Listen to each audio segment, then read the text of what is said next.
My name is Honora Palmer, and at 36 I learned the cheapest word in my father's mouth was pathetic. I had just made major in the United States Army. 13 years of early mornings, hard postings, and night classes had bought the gold oak leaf on my collar.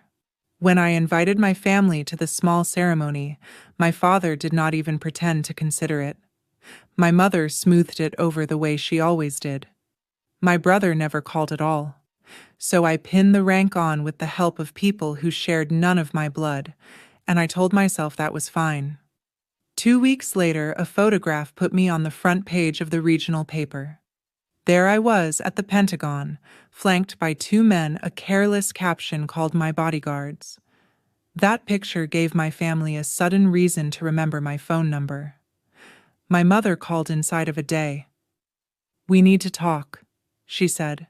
"Family meeting tomorrow." What I did before I drove out to meet them is the rest of this story. Welcome back to Calm Drama Stories, where ordinary women face impossible families and answer with steadiness instead of noise. If you have ever held a whole family together while they pretended you were not there, settle in. Drop a comment and be sure to subscribe. The ceremony was held in a conference room with bad carpet and good intentions. My battalion commander said a few words about steadiness under pressure. A handful of soldiers I trusted stood along the wall. The oak leaf was cold between my fingers when I lifted it, cold the way metal is when it has been waiting in an open case all morning. Tradition says someone who loves you pins it on. I had saved 2 chairs in the front row, the way a person saves a seat out of habit more than hope. They stayed empty through the whole thing. My sergeant, a quiet man named Ruiz, finally stepped up and did the honors so the moment would not pass with nobody in it. I thanked him and meant it. After, there was sheet cake and weak coffee, and people clapped me on the shoulder, and I smiled and answered their questions about the new posting. The whole time, I kept my phone face up on the table near the napkins. No message came. Not from my mother. Not from my father. Not from my brother, who had a phone surgically attached to his hand. I am not going to tell you it did not sting, because steadiness is not the same as numbness, and I have never pretended otherwise. I picked up the empty case, slid the spare leaf into my pocket, and drove back to base, alone. The radio played something forgettable. I let it. There is a particular quiet that comes after a day that should have been shared. I had grown used to that quiet long before I earned the right to a bigger collar. A week before all that, I had called the house to invite them. My mother answered, which meant my father was within earshot. I kept it simple. The date, the time, the address of the base, the offer to reserve them lodging nearby.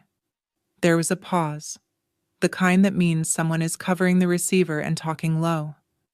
Then my father's voice came on. Not warm. Never warm. "We're not wasting our time on your pathetic little promotion ceremony," he said. I have replayed that sentence more times than I will admit. He did not call it small. He called it pathetic. To him there was a hierarchy of service, and I had landed on the wrong rung of it. My father spent 22 years as an enlisted soldier and retired a first sergeant, and somewhere in those years he decided that officers were people who signed papers, other men bled over. When his daughter became one of them, and worse, an acquisition officer who lived in contracts and oversight, he heard it as defection. Paper pushing, he liked to say, not real soldiering. I did not argue. Arguing with my father was like arguing with a closed garage door. You could pound on it all day, and the only thing that moved was you. So I said, "Understood," which is a word soldiers use when there is nothing left to say, and I hung up before my voice could do anything I would regret. I sat in my kitchen for a while. Then I made a list of the people who would actually come, and the list was short, and short was honest, and I had learned to prefer honest. I did not know yet how soon pathetic would come back around. My mother called back that evening and she did not apologize because in our family, apology was a foreign currency nobody kept on hand. She called to manage me. "Don't make it harder on your father," she said. "You know how he is." I did know how he was. I had spent a childhood learning the weather of him. What took me longer to understand was my mother's part in it. Lorraine Palmer was not cruel. She was a peacekeeper. And peacekeepers learn that the cheapest way to keep a difficult man calm is to give him less to be jealous of. When I brought home a good report card, she would set it on the counter and say, "Don't wave it around." When I got into college on scholarship, she told the relatives it was a little program. She was not trying to wound me. She was lowering my temperature so my father would not boil. I figured that out as an adult, sitting in a counselor's office on a base far from home, and the understanding did not make it hurt less. It only made it sadder. "We'll talk as a family," she said on the phone, the way she always closed things, as if the family were a committee that met and adjourned. "Mom," I said, "I just wanted you there." There was a silence on her end that I have since learned to recognize as the sound of a woman choosing the peace over her own daughter. "I know, honey," she said. Then she changed the subject to my brother's new truck, and I let her, because some nights you do not have it in you to fight a war on two fronts. My brother Dylan is 3 years younger than me and was, in my father's accounting, the family's real investment. While I was the daughter who signed papers, Dylan was the son who made real money. He worked as a liaison for a subcontractor that fed into defense work, the kind of job where the title is vague and the parking lot is full of trucks that cost more than the building. My father loved to talk about Dylan's deals. He did not understand them and did not need to. The numbers were big and the trucks were new, and that was a language he respected. At family gatherings, my father would steer every conversation toward Dylan's latest win, and my own work would sit at the table like an uninvited guest. I told myself it did not matter. Mostly I believed it. But I had started to notice things, the way you notice a draft before you find the open window. Dylan's house had gotten bigger. His vacations had gotten longer. The watch on his wrist at Thanksgiving was the kind I priced once, by accident, in an airport, and then put down fast. A liaison's salary is a good salary. It is not that salary. I never said anything. It was not my business. And Dylan had a way of turning questions into accusations, and accusations into a reason to call me jealous.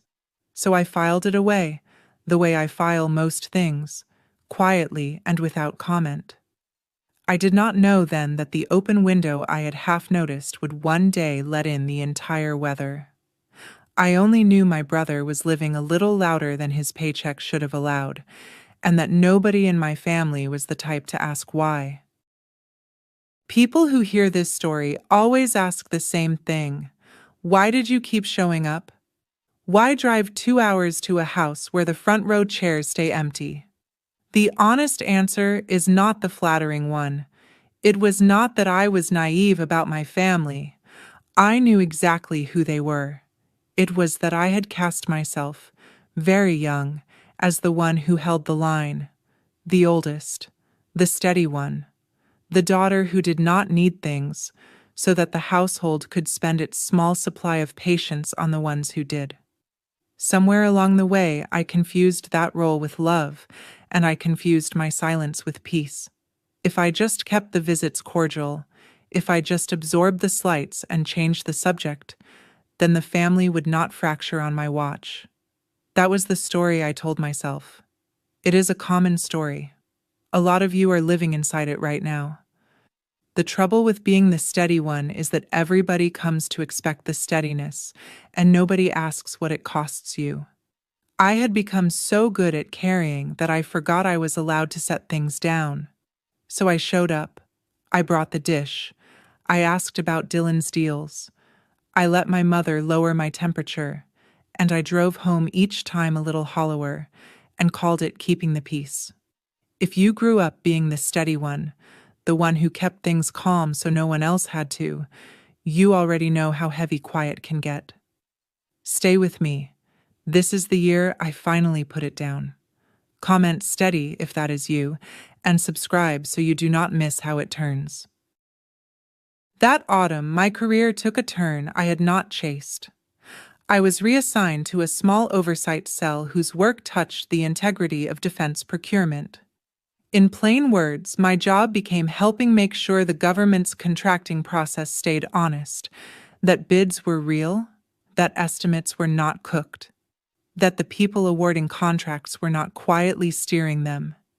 It is unglamorous work. It is also the kind of work that, done right, saves taxpayers more money than any single soldier will ever cost. I did not announce the new posting. I did not post a photo or send a group text. My father would have found a way to call oversight paper pushing with a clipboard, and I was not in the mood to hand him the opening, so I moved my few belongings, learned the new faces, and got to work. The cell was careful by design. We were trained on conflicts of interest until the words felt carved into us. If you have any personal connection to a matter, you flag it, you step back, you put it in writing. The standard was not suggestion. It was law and regulation and the kind of habit that keeps careers and convictions clean. I remember thinking, that first week, that it was a strange comfort to land somewhere the rules were written down and meant. My family ran on unwritten rules that changed depending on my father's mood. Here, at least, the lines were drawn in ink.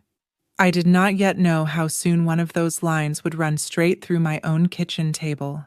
I only knew I liked the clarity. After a lifetime of weather, clarity felt like dry ground.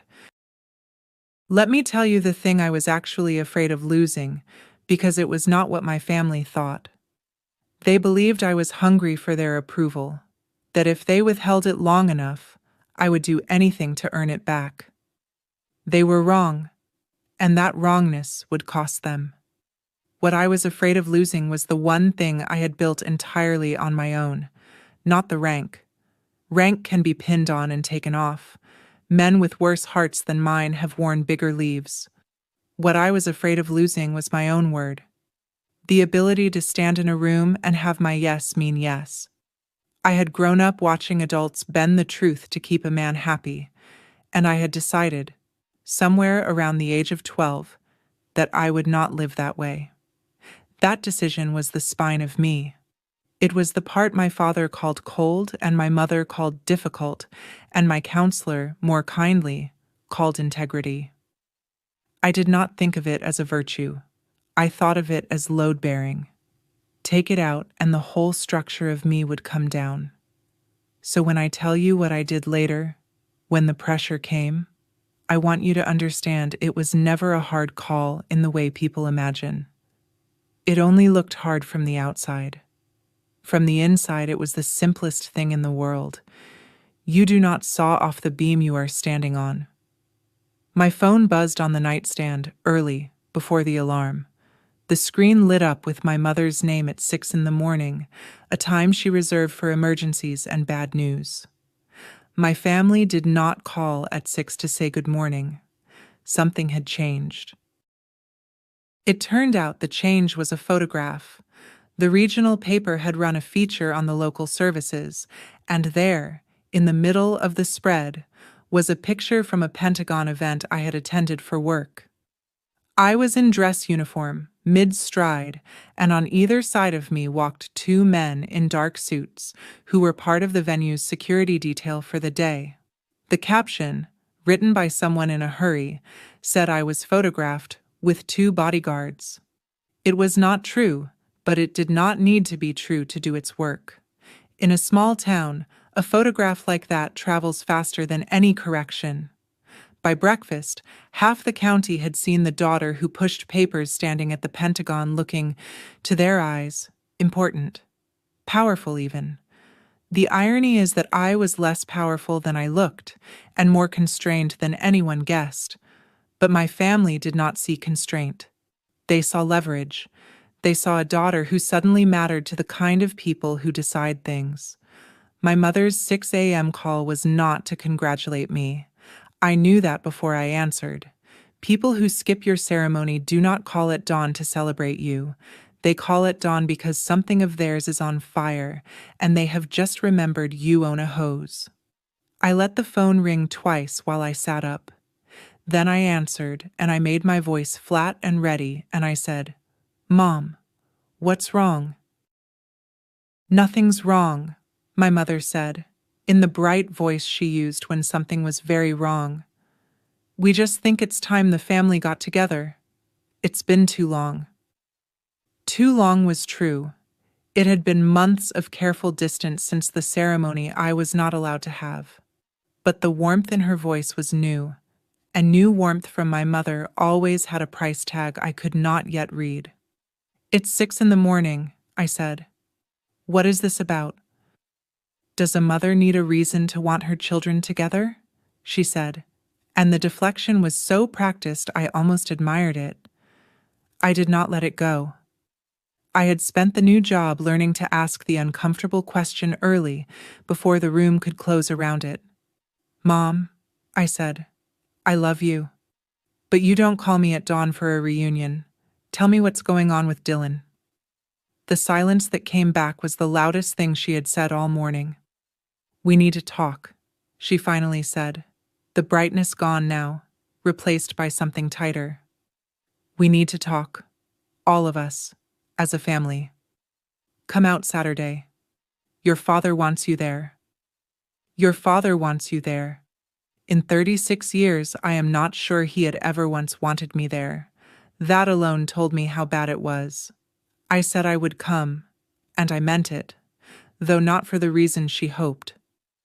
I hung up and sat in the gray light with a cold feeling spreading in my chest, the kind that comes when you can see the shape of a thing before anyone has named it. They needed something, and it had Dylan's fingerprints on it. The campaign started before I had even finished my coffee. My father texted me, which he did roughly never. "Morning, sweetheart," it said. Sweetheart. I read it 3 times to be sure my eyes were working. My father called me by my name when he was pleased, and by nothing at all when he was not. And sweetheart was a word he saved for waitresses and women he wanted something from. I knew the smell of that text, the way you know rain coming. Then my sister-in-law Brooke joined in. She sent a photo of my nephew, 6 years old and gap-toothed, holding a drawing he had made. "He's been asking when Aunt Honora is coming," she wrote. Maybe he had. Children are not props, even when the adults around them try to use them as such. But I noticed the timing, months of silence, and now, suddenly, my dawn was full of warmth from people who had skipped my biggest day. Real love does not arrive on a schedule that lines up this neatly with a need. I did not answer the texts right away.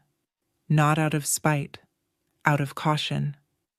When the people who have ignored you for years all reach for you in the same 48 hours, the kind thing to assume is coincidence, and the wise thing to assume is choreography.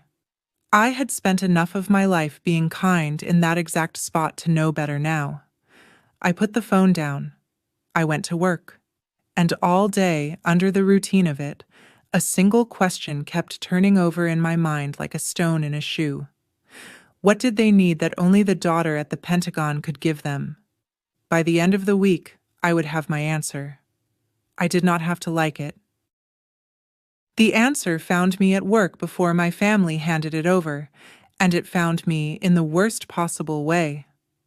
I was not investigating anything to do with my brother.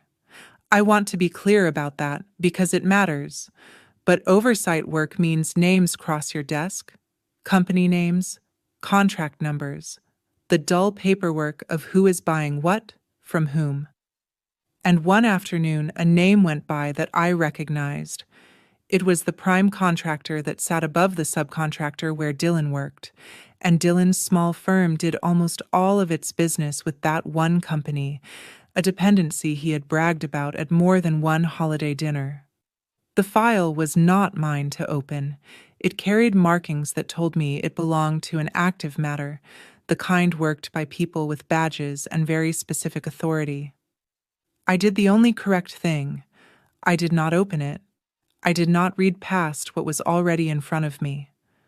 I noted the date and the fact of it, closed the folder, and felt the floor tilt a few degrees under my chair.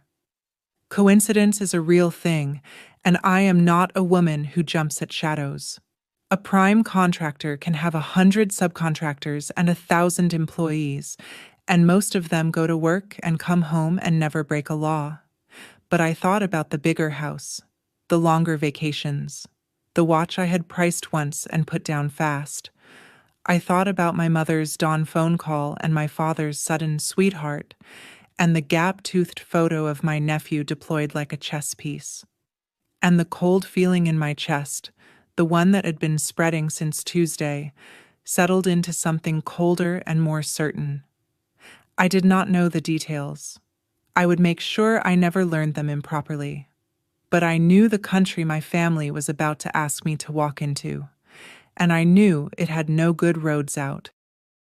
So I did the thing the rules had carved into me. I called a lawyer before I called my family back.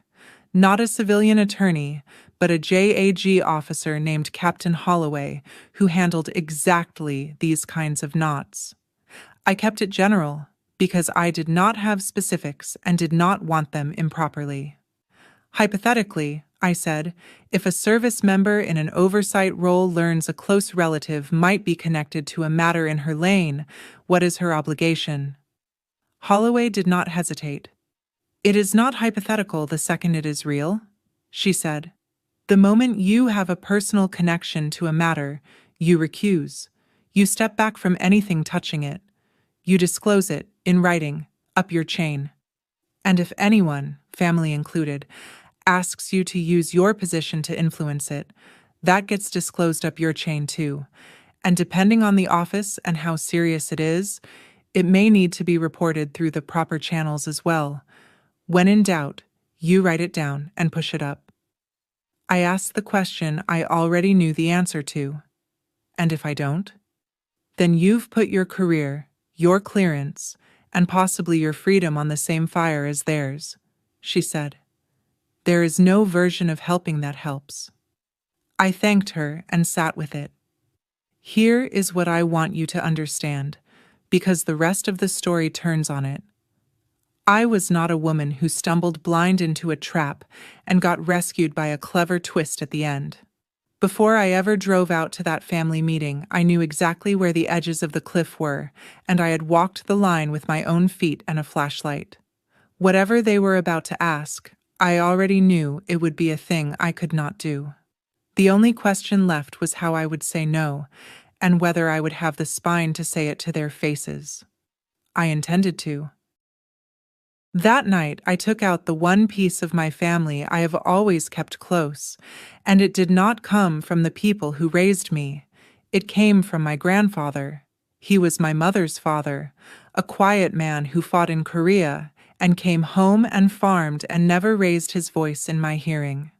He was the only relative who took my service seriously, and the day I was commissioned, before any of the rest of this, he handed me a folded letter and told me not to read it until I needed it. I had read it exactly twice in the years since. I read it a third time that night, at my kitchen table, under the one lamp that worked. His handwriting was small and deliberate, a farmer's careful hand. Most of it was plain, the kind of plain that takes a whole life to earn. But there was one line I had underlined myself, years ago, so I would never have to search for it. Rank can be pinned on and taken off, he had written. Integrity is the only thing they can't reassign. Under it, almost as an afterthought, he had added a sentence that I had not understood at 23 and understood completely now. Family doesn't ask you to lie. People who love you never make your honesty the price of belonging. I sat with that for a long time. My grandfather had known my father for 40 years. He had watched a difficult man raise his grandchildren, and he had chosen his words for a moment exactly like this one, a moment he must have seen coming before I did. I folded the letter back along its soft, worn creases and slid it into the inside pocket of my jacket, where it would stay until the family meeting. I would need to remember whose granddaughter I was. The other half was about to test it. Saturday came gray and early. I drove the 2 hours out to my parents' house, the same 2 hours I had driven 100 times, past the same gas station and the same church sign that had been promising a fall festival since spring. I knew the road well enough to think while I drove, and I did not love what I was thinking. When I pulled into the driveway, the first thing that reached me, before I even shut off the engine, was the smell. My father kept the garage door up year-round, and the air there always carried the same 2 notes: burnt coffee from the percolator he ran all day, and the heavy sweetness of motor oil. I had smelled that combination my whole childhood. It used to mean home. That morning, it just meant the place where I would have to be careful. Halfway up the drive, my phone buzzed. Brooke again.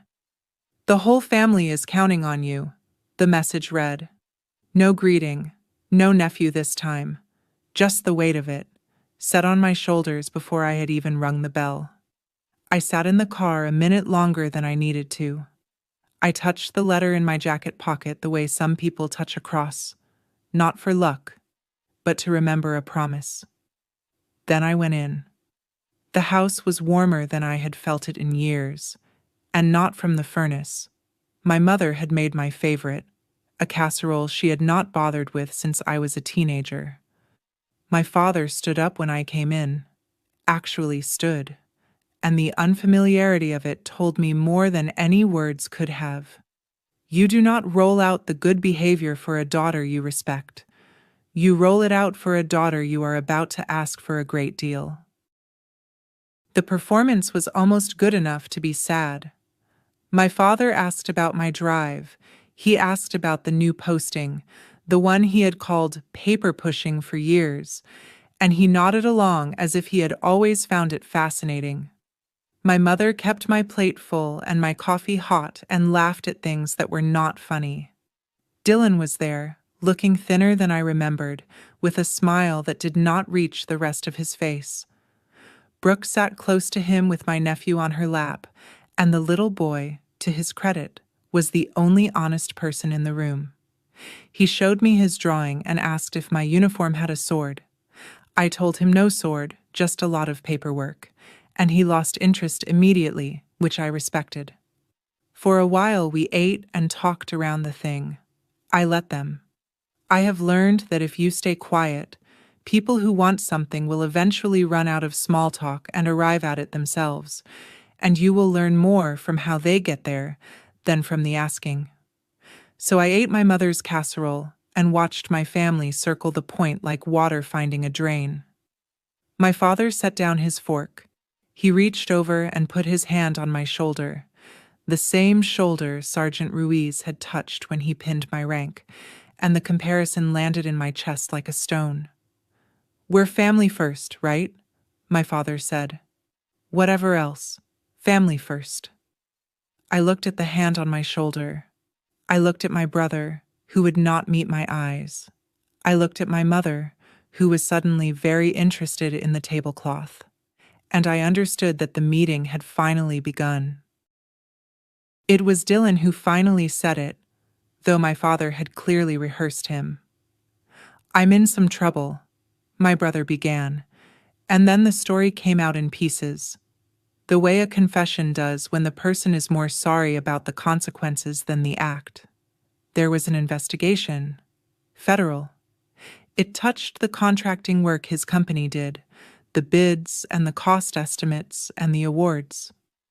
He used a lot of words like technicality and everybody does it, and the government just doesn't understand how the business works. I listened without interrupting. When he ran out of euphemisms, my father took over, And my father did not deal in euphemisms. "You're at the Pentagon now," he said. "You're in that exact world. You know people. You can make a call. Slow it down. Get them to look the other way. You can fix this for your brother." And there it was. The whole reason for the dawn calls and the sudden sweetheart and my nephew's drawing. They did not want me at the family meeting. They wanted the woman in the photograph, the one they thought had power, and they wanted her to spend it on the son they had actually chosen. Brooke leaned forward, my nephew still on her lap, and delivered the line they had saved for last. "Family takes care of family," she said. She said it softly, like a kindness, which is the cruelest way to say a thing like that. I did not raise my voice. I set down my coffee. I looked at the people who had skipped my ceremony, asking me now to set fire to everything that ceremony stood for, and I felt something in me go very still and very clear. They had no idea what they were actually asking, or maybe they did, and had simply decided my conscience was a smaller thing than Dylan's comfort. Either way, the asking was done. Now it was my turn to answer. Before I answered, I made sure they understood exactly what they had put on the table, because I did not want anyone later to claim they had not known. "I want to make sure I'm hearing you," I said, in the even voice I use when the stakes are highest. "You're asking me to use my official position to interfere with a federal investigation, to call someone, lean on them, and get a case slowed down or steered. Is that right?" My father's jaw tightened. He did not like hearing it in plain English. "I'm asking you to help your family," he said. "Same thing, different words," I said. "What you're describing is obstruction. It's a federal crime. Not for Dylan. For me." The room went quiet. Dylan finally looked at me, and what I saw in his face was not remorse. It was calculation, the look of a man weighing whether his sister's conscience could be argued away. "Come on," he said, using the old nickname like a tool. "Nobody's going to know. You'd be doing one phone call." "I would know," I said, "and so would the people whose job it is to catch exactly this." I was not angry, or not in the hot way they expected. I was something colder and harder to argue with, because here is what they had never understood about me, even after 36 years. My integrity was not a position I could be talked off of. It was the floor I stood on. You cannot negotiate a person out of the ground beneath their feet. Dylan must have sensed it, because his face changed, and the pleading curdled into something uglier. He had asked nicely, and it had not worked. Now, I suspected, he would try the other thing, the thing my family always reached for when nice failed: pressure. They had a great deal of it, and they were about to spend all of it at once. My father went first, because pressure was his native tongue. "After everything this family did for you," he said, "this is how you pay it back? We raised you. We fed you. And the one time we need something, you hide behind your rules." I almost laughed, not from humor, but from the sheer reach of it. The family that skipped my ceremony, that called my life's work pathetic, was now presenting me with an invoice. "You owe this family," my father said, and he said it like a closing argument. My mother, who had been silent, added her quieter weight. "We're not asking you to do anything wrong, honey," she said. "We're just asking you to help. That's what families do." That was the moment I finally saw the whole machine, all of it. The way you suddenly see a pattern in wallpaper you have stared at for years. My years of silence, of absorbing, of being the steady one who never needed anything, had not been read by my family as love. They had been read as a balance, a reserve of obligation they could draw on whenever they chose. I had spent 36 years making deposits into an account they believed they could withdraw from at will, And now they had walked up to the window with a slip that said, "Commit a felony, or you are not family." I did not slam the table. I did not cry. I asked for one night. Not because I needed to think about whether to help, because that answer was already as solid as my grandfather's letter in my pocket. I asked for one night because I knew exactly what I had to do, and I needed to do it correctly, through the right doors, in the right order, before I ever said the word no out loud to their faces. I drove the 2 hours back to base in a silence I did not fill with the radio. People expect, at this point in a story like mine, that the wronged daughter starts planning her revenge. They want the part where I lie awake designing the perfect way to make them all sorry. I have to disappoint you a little. I was not planning revenge. Revenge is a hot thing, and what I felt on that drive was not heat. It was clarity, cool and total, like the air right after a storm finally passes. Here is the truth about boundaries that took me 36 years to learn. A boundary is not a weapon. It is not a thing you do to someone. It is a line you draw for yourself, and then keep, even when the keeping costs you. I was not going to call anyone to hurt Dylan. The federal investigators did not need my help, and it would have been wrong to give it. I was not going to record my family or confront them or trap them into some dramatic admission. That is not what calm looks like, and it is not what justice looks like either. What I was going to do was much quieter and much harder for them to fight, precisely because it asked nothing of them. I was going to follow the rules I had promised to follow, all the way through, no matter who it cost. I was going to tell the truth to the people I was required to tell it to, and then I was going to tell the truth to my family, once, to their faces, and then I was going to leave.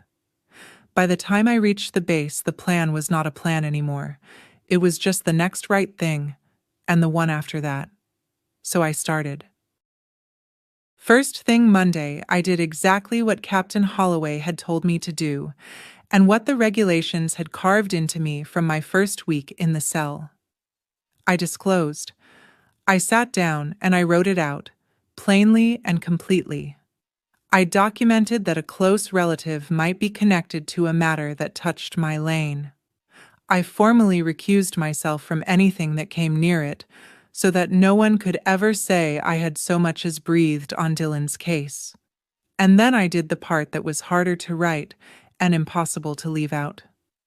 I reported that members of my family had asked me to use my position to interfere with a federal investigation. I did not editorialize. I did not call my father names or describe my brother's smile. I wrote the facts, the date, the request, the words, "slow it down," and "make a call," and I signed it. The folder of paperwork sat on my desk when I was done, a plain manila folder, and the weight of it on my lap as I carried it to my chain felt heavier than its few pages had any right to. I want to be careful here, because this is the part people misunderstand. I did not turn my brother in. I did not have the power to indict him, and I did not want it. Dylan's case belonged to investigators and prosecutors who had been working it long before I knew it existed, people with the authority and the evidence that I deliberately never touched. What I turned in was not my brother. It was the attempt to corrupt me. There is a difference, and the difference is everything. By disclosing and recusing, I took myself off the board entirely. I made it so that nothing my family did could pull me down with them. It was the most loving thing I could do, though none of them would ever see it that way. It was also the safest. Sometimes those are the same act. For a few days, the strangest thing happened. My family thought I had said yes. I had asked for a night to think, and to them, a night to think meant a night to come around. When I did not immediately refuse, they filled the silence with the answer they wanted. My mother called, warm again, almost tearful. "I knew you'd do the right thing," she said. I told your father she won't let her brother down. I did not correct her on the phone. I could have. It would have been easy to say the words and end it right there in her ear. But some truths are owed in person, and I had decided this was one of them. So I let her believe what she needed to believe for a few more days, not out of cruelty, but because I had one more thing I was required to do, and I would not skip a step to spare anyone discomfort, including myself. Midweek, an investigator contacted me. It was procedure, nothing more. They had seen my disclosure and wanted to confirm the recusal on the record. The conversation lasted only a few minutes.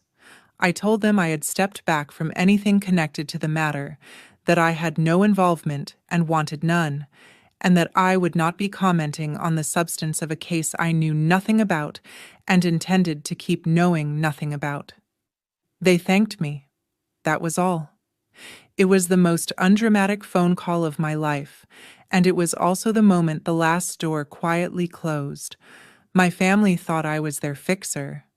The truth was the exact opposite, and they did not know it yet. The family meeting they had called to collect their favor was now going to be the place where they found out they had never had one. In those few days of misunderstanding, my father did something that would have been funny if it had not been so revealing. He started telling people I was handling it.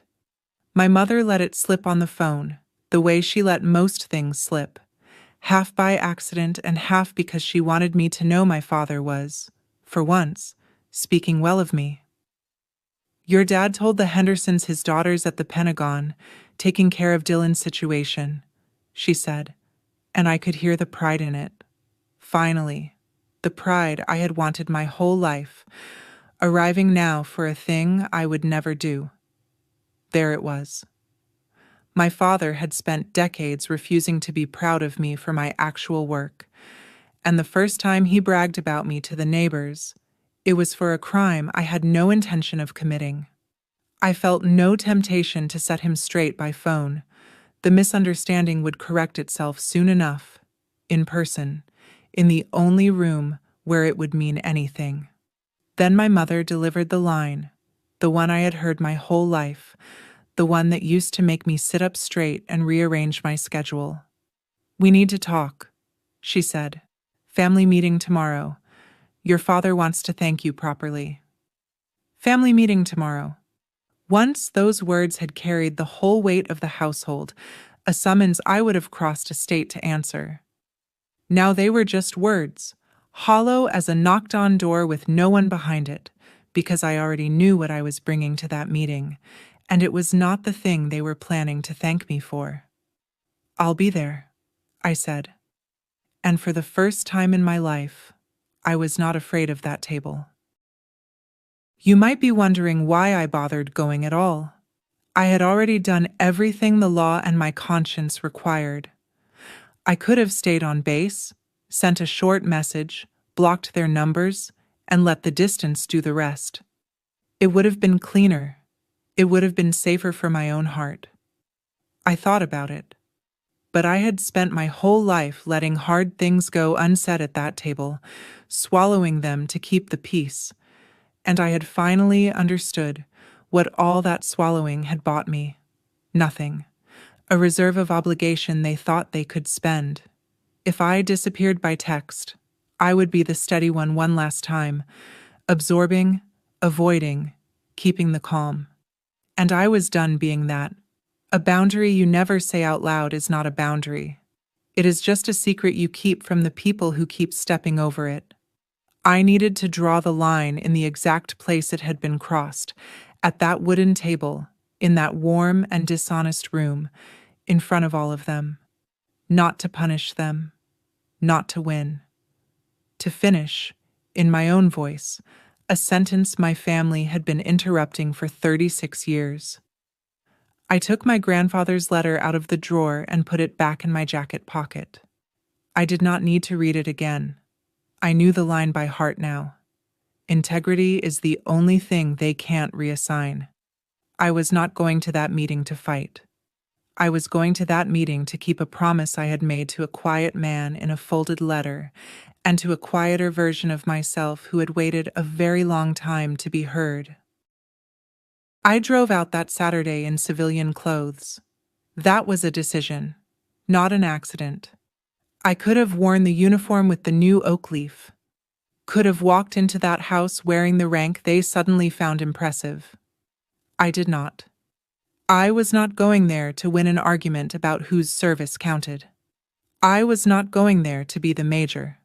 I was going as the daughter, on level ground, which was the one place my father had never been willing to meet me. So I wore jeans and a plain coat, and in the inside pocket of that coat sat a folded letter and the kind of calm that does not come from confidence so much as from being finally, completely sure of yourself. On the passenger seat beside me lay a plain manila folder. It did not contain anything secret. It held copies of the disclosure and recusal I had filed, the paperwork that proved I had already stepped fully out of Dylan's reach and my family's reach in the same motion. I did not bring it to threaten anyone. I brought it because I had learned that families like mine argue with the truth right up until they are looking at it on paper. I wanted there to be no more room for just one phone call. I wanted the door to be visibly, permanently shut. I pulled into the driveway. The garage was open, coffee and motor oil in the cold air, the smell of a childhood I was about to close behind me. I picked up the folder. I went in. They were all there, arranged like a welcome and waiting like a verdict. My father at the head of the table, expansive, almost jovial, a man who believed he had already won. My mother hovering with the coffee pot. Dylan in a clean shirt, looking better than he had the week before, buoyed by the belief that his big sister was about to make his problem disappear. Brooke beside him with my nephew, and the little boy had been dressed up, I noticed, the way you dress a child when you want the adults to remember he is watching. My father started before I had even sat down. "There she is," he said, warm as I had ever heard him. "The fixer. Sit. Sit. Your mother made coffee." I sat. I set the plain manila folder on the table in front of me, squared it with the edge, and folded my hands on top of it. Every eye in the room went to that folder, because a folder, in a moment like this, looks like power. They thought it was the instrument of the favor. They thought I had brought the means of making their problem go away. My father leaned back, satisfied, ready to receive the gift of his daughter's compliance. "Now," he said, "tell us what you can do for your brother." The clock on the wall ticked. The coffee steamed. My nephew swung his small feet under the table, and I took a breath. The slow kind. The kind you take before you say the truest thing you have ever said to people who do not want to hear it. They had called this meeting to collect. I had come to close the account. The difference between those two purposes was about to fill the room. "I can't do anything for Dylan," I said. "And I need you to hear why, because I'm only going to say it once." The warmth drained from my father's face by degrees, like water leaving a sink. I kept my voice level and went on. "The day after I left here, I did what the law required me to do. I disclosed that a relative of mine might be connected to a matter near my work. I formally recused myself, which means I've stepped completely away from anything that touches Dylan's case. I will never see it, never touch it, never know a single fact about it that I'm not supposed to." I rested my hand flat on the folder, and I reported that this family asked me to interfere with a federal investigation. I wrote down what was said in this house, not to hurt anyone, because I'm required to, and because I won't lie, not even by silence. That was the surprise they had not seen coming. There was no phone call to make, no door left to open, no favor I was negotiating the price of. I had already shut every door days ago, through the proper channels before I ever drove out. The fixer they had invited to dinner did not exist and never had. An investigation isn't a verdict, I said, gentler now, because the next part was true, and they needed it to be true. If Dylan did nothing wrong, the process will show that. That's what the process is for. But if he did, no call from me changes it. It only ends my career in the same fire as his, and I'm not getting in that fire. Not for a favor, not even for family. I slid the folder an inch toward the center of the table, the copies inside it plain and undramatic and absolutely final. That's already done, I said. It can't be undone, so there's nothing to decide. I just wanted to tell you in person. Then I stopped talking, and I let the silence do the rest. The room came apart, and I stayed in one piece, and that was the whole story of my life compressed into 90 seconds. My father stood so fast his chair scraped back and hit the wall. You did what? His voice climbed to a place I had heard maybe twice in 36 years. You wrote us down? Your own family? You little... After everything. He called me a traitor. He called me cold. He said I had always thought I was better than them, and for once I did not argue, because a small, tired part of me thought that maybe wanting to keep my word did make me different, and I had stopped being ashamed of it. Dylan went pale, and then loud. You ruined me, he said. You understand that? You just handed them everything. I had not, of course. I had touched nothing of his case, but a drowning man blames the shore. My mother put her hands over her mouth and said my name like a wound, and Brooke, who had saved her ammunition for exactly this, pulled my nephew tight against her and aimed him at me like the last shell in the chamber. Is this what you want? She said, her voice breaking on cue. You want him to grow up without a father? You could stop this, and you're choosing not to. Look at him. Look at him and tell him. I looked at him. He was sick and frightened by the noise, and he did not understand any of it. And he deserved better than to be used this way by every adult in that room, including the ones who claimed to love him most.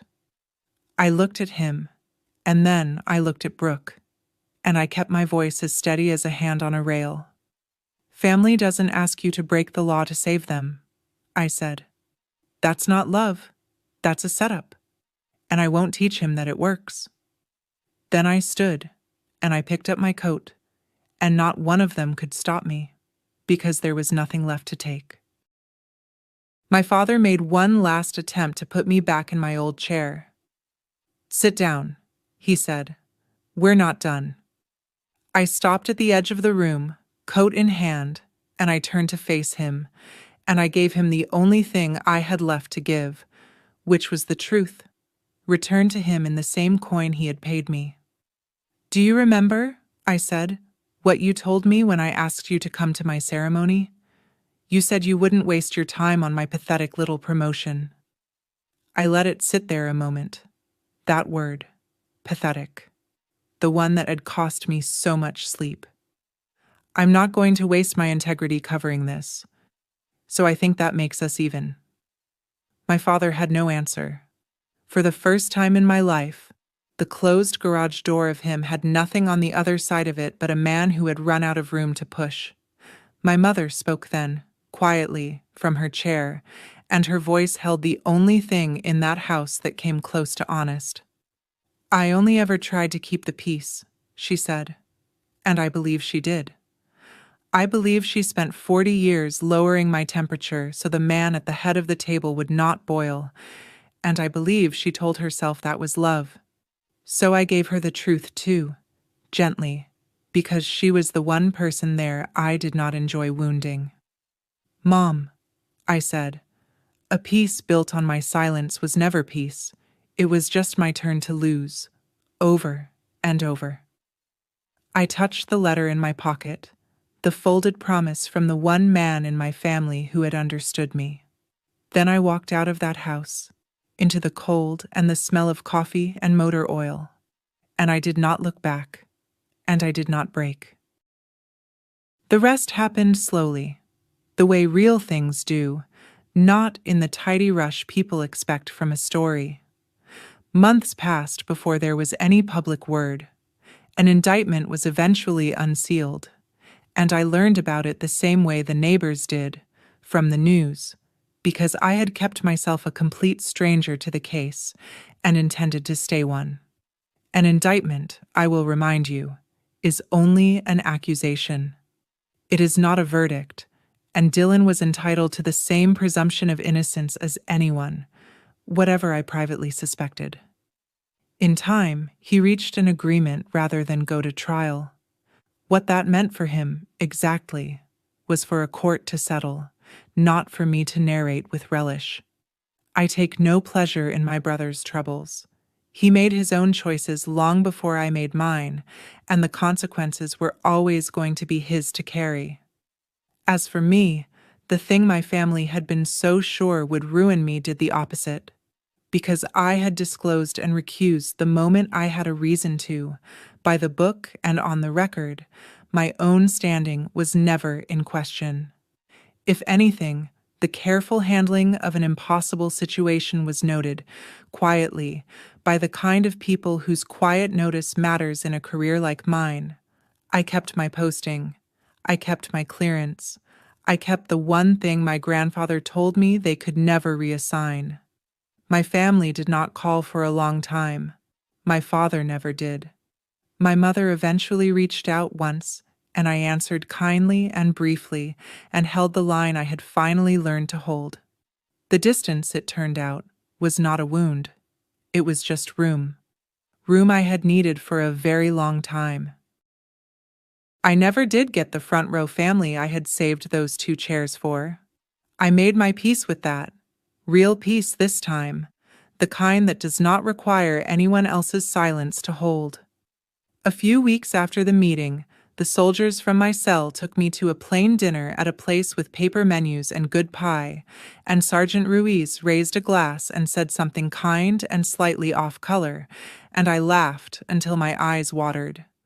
That was the celebration the major in me had been owed, not a ceremony, a table of people who showed up.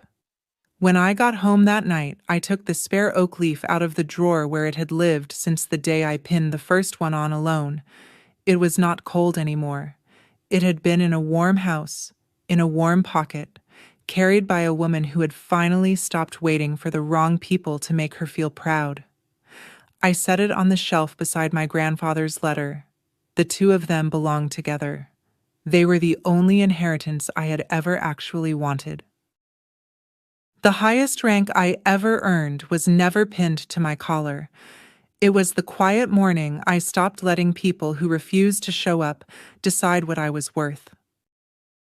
That is my story.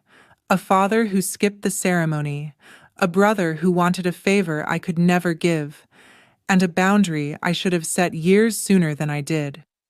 If there is someone in your life who only calls you family when they need something, hear me on this. You are allowed to stop answering. You are allowed to draw the line out loud. Set it today. Share this with someone who needs to hear it. Comment, subscribe, and I will see you in the next one.